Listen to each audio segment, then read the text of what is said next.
How's it going, guys? In this video, we're going to go over SATRN by deadmau5. In this first video, I'll go over the pad and the key sounds.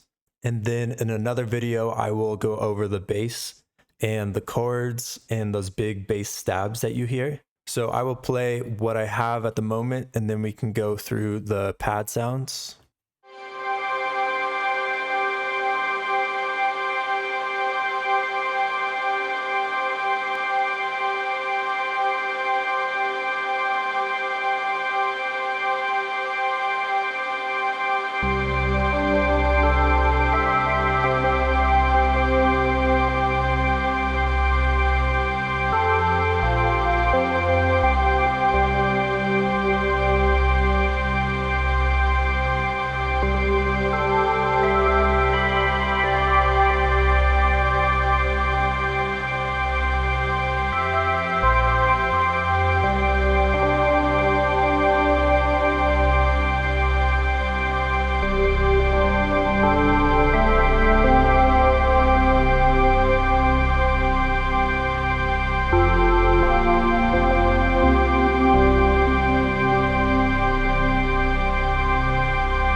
So one of the reasons I really like this track is the sound design is a little unusual. There's a lot of different textures, and it's not just your standard harmonic series going across.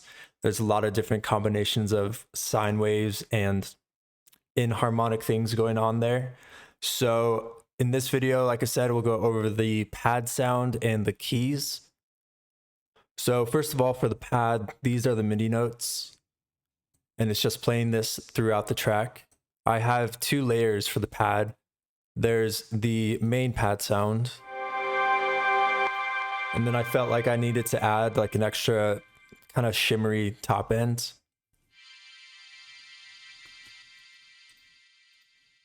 So pads have always been something that's very difficult for me to recreate because they are sounds that have harmonic richness to them, but they're also very gentle. The harmonics you choose are very important, and you don't want a ton of them going all across the frequency spectrum.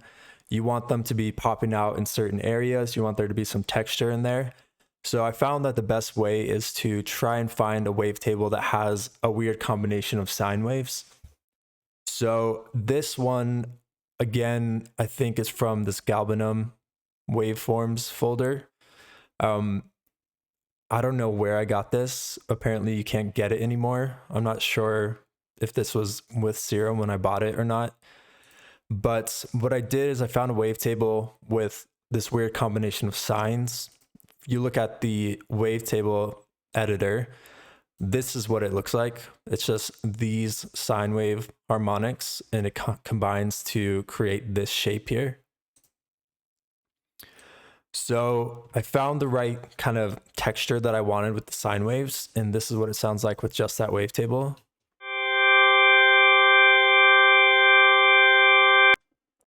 So there's some harmonic richness there. It's not just a boring sine wave that doesn't have any texture or harmonics above it, but it's not taking up the entire spectrum. It's not too buzzy. So what I did next is I turned this up to 5 voices. And I think for pads, you do want there to be some lushness to it. You want some voices with some detune on it.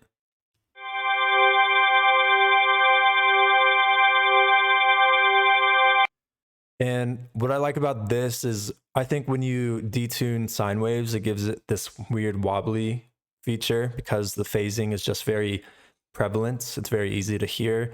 And when you have this weird combination of sine waves with detune, it already starts to create this lushness in the pad. The next thing I did, I was trying to find a wavetable that would kind of fill out the high end. In deadmau5's track, he has this very kind of lush, shimmery high end, but it's not too bright. It's not very harmonic. It doesn't sound just like upper harmonics to a saw wave or something. There's like almost a hat or a noise quality to it. So I was looking through some Foley wavetables and I came across a few. I did a little bit of remapping to them. So I'm just kind of shaping it to try and get that shimmery quality to it. And I have detune on this as well. At the moment, it's very bright and very intense, obviously, but we will get rid of that with some filtering. But if I combine that with the first oscillator,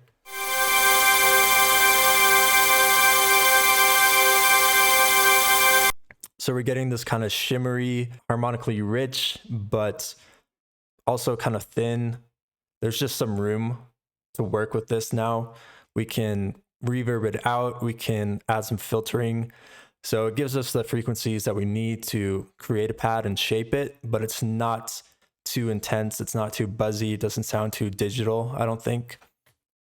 So the next thing I did, I was trying to add some noise, just another layer of texture. I think pads, you really want there to be some texture. You want some movement. You want it to feel kind of real and not just like a digital pad.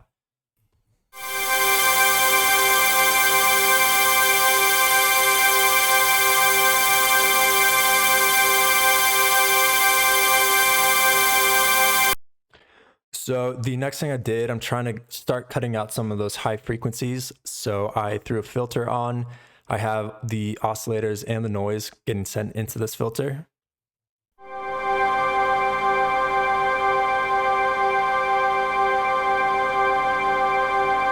And you can see on this envelope 1, which is the amp envelope of the synth, I have the attack pushed up. So the pad has a nice gentle start to it. And I also threw this envelope 1 on the filter. So it starts a little bit duller and just gets a touch brighter when it starts. It's just a good introductory thing. So we just get that gentle introduction into the song. It's not like very abrupt. Next thing I did, I'm trying to introduce some more kind of phasing and movement. So I threw in some hyper dimension, threw the mix down a little bit lower.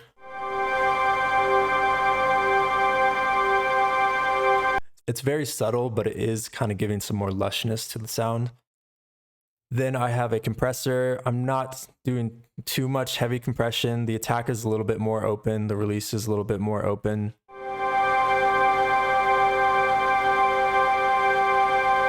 So it's kind of doing a little bit of control. I think it just helps to just very subtly keep it in a box, allows us to be able to control it and sculpt it a little bit better. Then I threw on some reverb, which is very important for pads. Like once you have that rich harmonic character, you want to make it very vast and huge. So I use this hall reverb just within Serum.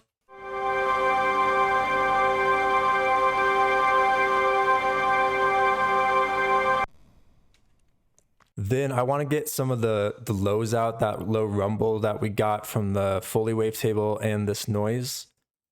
So I threw a high pass filter on it. It's just at 6 decibel per octave, so it's not too intense.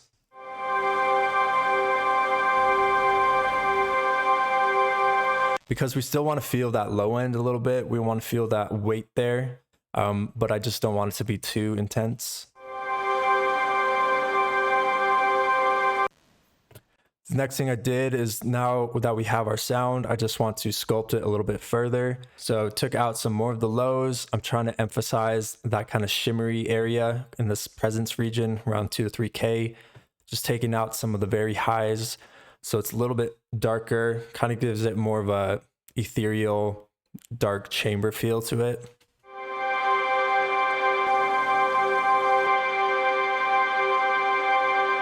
And then this side EQ, what I was doing is just trying to boost like this one frequency in the sides. It just sounded very prevalent in the original track.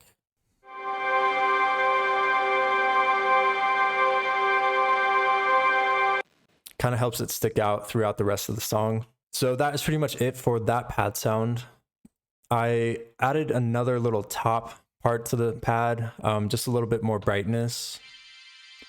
Trying to get some more of that shimmery kind of, it almost sounds like chimes or like an organ. So for this, again, I found kind of a sine wavy table. These are the harmonics for this one. Same kind of detune thing. And then another wavetable. This one is like very shimmery as well. And then I have this noise going on. This is actually like a cymbal kind of downsweep that I just threw in there.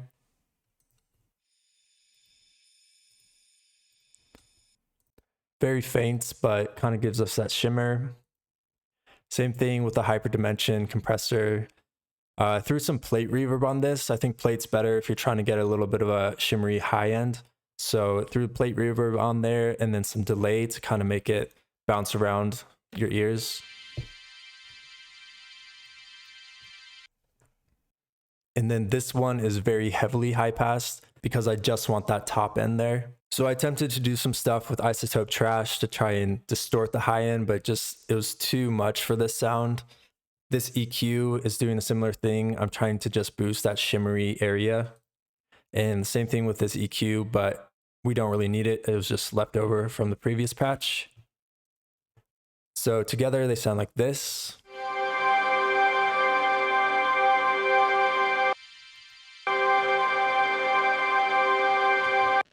Finally, I grouped them and then I threw a delay.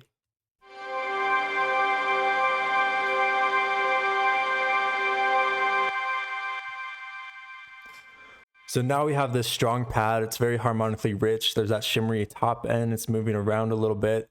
So it's a good foundation for the rest of the track. The next sound that we will go over is the keys, the first set of keys. And this is actually my favorite sound of the piece. It's a very interesting type of sound design. It was just really fun to make. So those sound like this.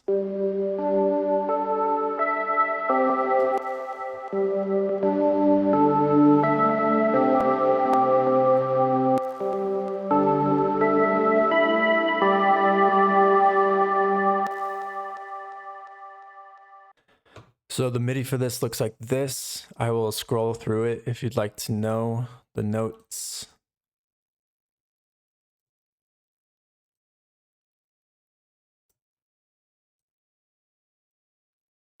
And I threw this project on the Patreon if you'd like to download it and just get the MIDI for yourself.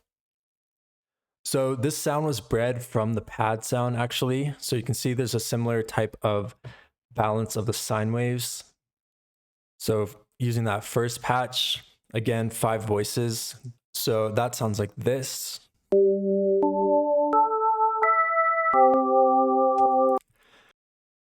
I added a second oscillator.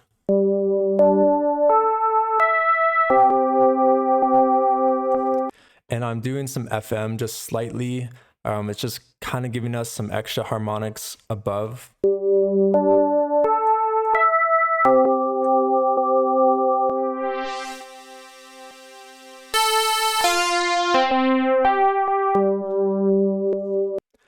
So it's a good way to add just a little bit of harmonic character. So you can hear that things are kind of bouncing around in the sides. I was doing a lot of LFO and envelope modulation on a lot of parameters in this to make it feel more alive and feel like it was going between your ears, which is what was happening in the original song. The first thing I will note is that this envelope 1 shape is for these longer periods of notes, so they kind of die off after a certain amount of time.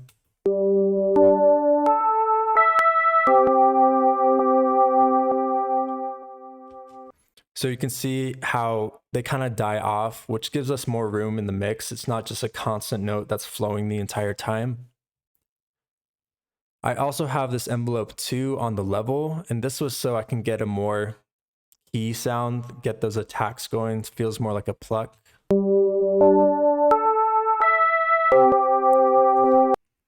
The next thing I have going on here is this LFO is on the fine tuning of each. And this is just so we can get some natural analog pitch drift. Kind of like a tremolo or a vibrato. And then the coolest part of this synth is what I did with the panning. So I have this LFO 4 on the pan for both, and I created this square shape because in the original song, it sounds like there's a very abrupt shift of panning between the notes. So I threw it on the panning, but I didn't want it to just have this very generic repeating change in the panning. I wanted there to be some randomness to it. So the way I accomplished that is I created this LFO 2 shape, and in the matrix tab, I have this LFO 2 modulating the LFO 4 rate. So over time, this rate is being modulated by the shape of this LFO 2. So we're going to get some randomness in the way this panning is going to be affected.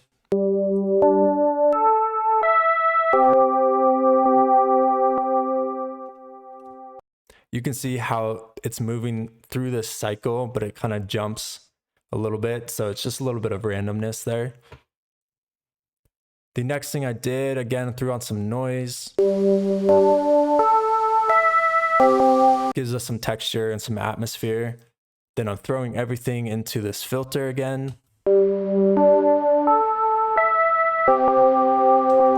So we're getting kind of darker keys there. I threw on some hyperdimension to get some more movements.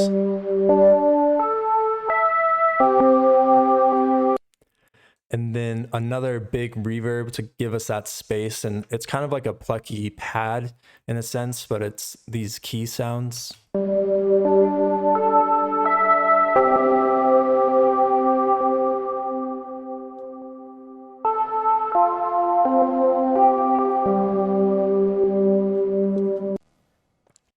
So that is pretty much it for the synth part of it. Again, I think I tried some isotope trash, but it was just too bright. So I have this EQ kind of boosting some of that high frequency area so we can just get a little bit more presence.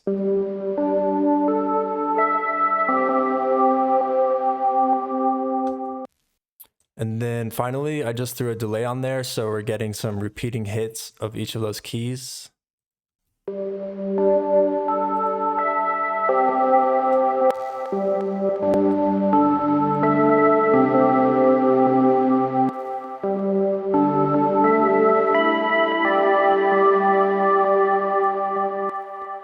If I play that with the pad sound that we have now.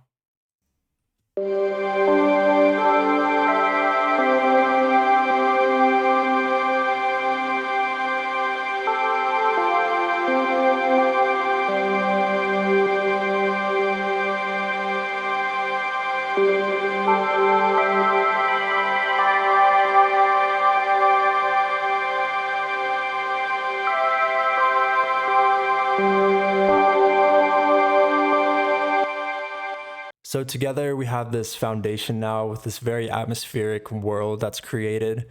We have the melody and the keys, and I guess I can go over the bass, kind of like the sub bass as well. This is a very simple patch. It's pretty much just a super saw bass or like a Reese bass. Have a saw wave with 8 voices, quite a bit of detune.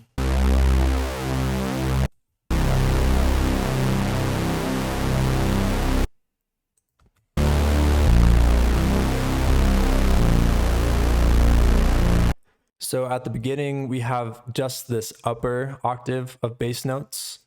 In the later section, we double that up, so it gets a little bit thicker. These notes are very low. This A sharp is very low. It's below that C0, so it's kind of a dirty, rumbly bass sound. But because it's filtered down, it just kind of fills up the low end really nicely. Here are some more of those MIDI notes. And then in the later section, goes to that. So next thing I did, just some tube distortion, classic mouse distortion. And finally, I'm just filtering it down, so we're just getting those lower harmonics and that subtone.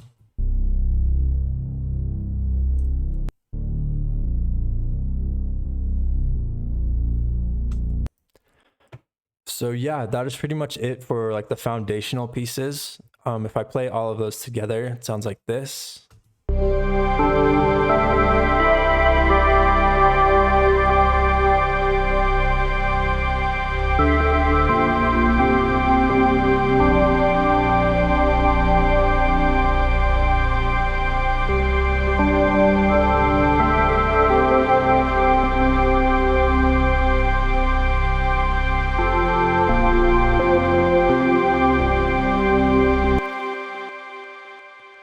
So yeah, that is pretty much it for this video. I wanted to break it up just so it's a little bit more digestible for you guys. There's a lot of sounds in here, a lot of cool sound design.